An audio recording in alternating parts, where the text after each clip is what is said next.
Assalamualaikum warahmatullahi wabarakatuh. Perkenalkan, saya Konita Amalia Hafiza dengan NIM 205211350. Saya dari kelas 6J Manajemen Bisnis Syariah.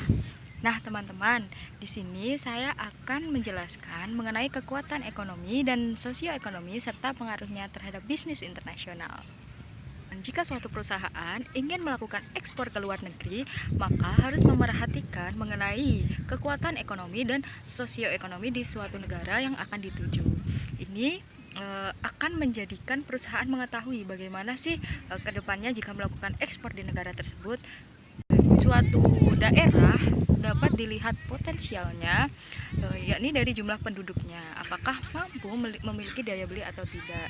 Dimensi sosioekonomi membantu kita mengetahui tentang jumlah penduduk di suatu daerah, sedangkan dari dimensi ekonomi kita bisa mengetahui apakah penduduk-penduduk di daerah tersebut memiliki daya beli atau tidak. Nah, teman-teman, pada tanggal 15 Maret 2023 kemarin, aku melakukan studi kasus mengenai kekuatan ekonomi dan sosioekonomi ini pada perusahaan ekspor, yakni di PT Pengayom Tani Sejagat Wonogiri, tepatnya di bagian PPOW, yaitu Perkumpulan Petani Organik Wonoagung, yang mana telah melakukan ekspor berupa beras ke luar negeri.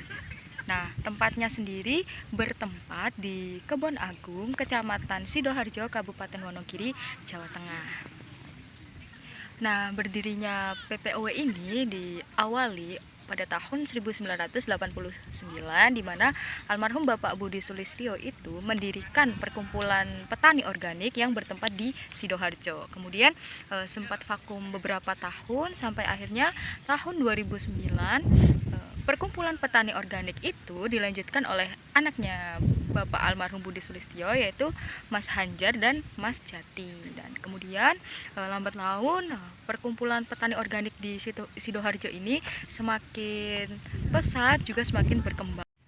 Oleh karenanya, di tahun 2016 berdirilah BUMP atau Badan Usaha Milik Petani PT Pengayom Tani Sejagat di Sidoharjo, Wonogiri.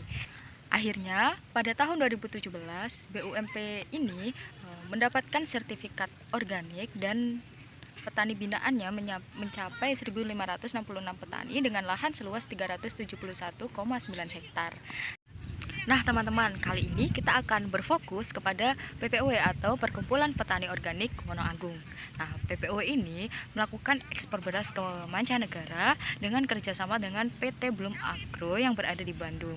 Nah, di PPOW sendiri, teman-teman, terdapat 30 tenaga kerja, yang mana jam kerjanya itu dari hari Senin sampai dengan Jumat, mulai pukul 8 pagi sampai pukul 4 sore. Nah, terdapat petani binaan yang dibina oleh PPOW ini. Saat ini, petani binaan yang dibina oleh mereka berjumlah 1.511 petani yang tersebar di lereng Gunung Lawu Selatan, Tirtomoyo, Girimarto, dan Jatipurno. Nah, teman-teman, beberapa jenis beras yang diekspor oleh PPOW ini antara lain ada beras merah organik, ada beras hitam organik, ada beras putih C4, dan juga ada beras mentiwangi. Nah, perlu teman-teman ketahui, mulai dari proses praproduksi, mulai dari pupuk dan yang lainnya itu diproduksi sendiri ya teman-teman oleh PPOW. Jadi keorganikan dari beras yang dihasilkan itu benar-benar terjamin, juga sudah ada sertifikatnya.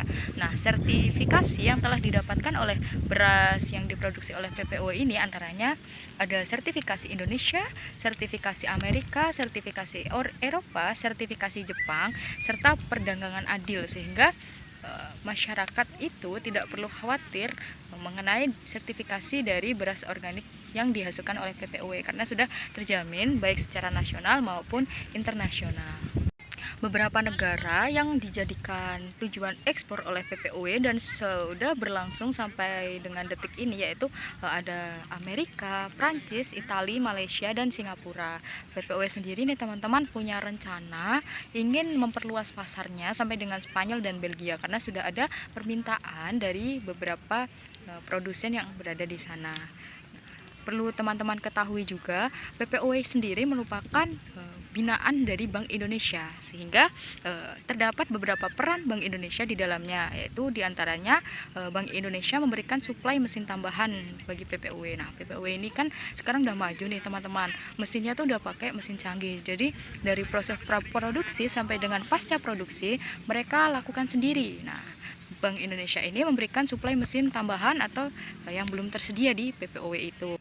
Bank Indonesia juga melakukan pembinaan, baik pembinaan kepada para tenaga kerja di PPOW maupun binaan kepada para petani, binaan yang dibina oleh PPOW.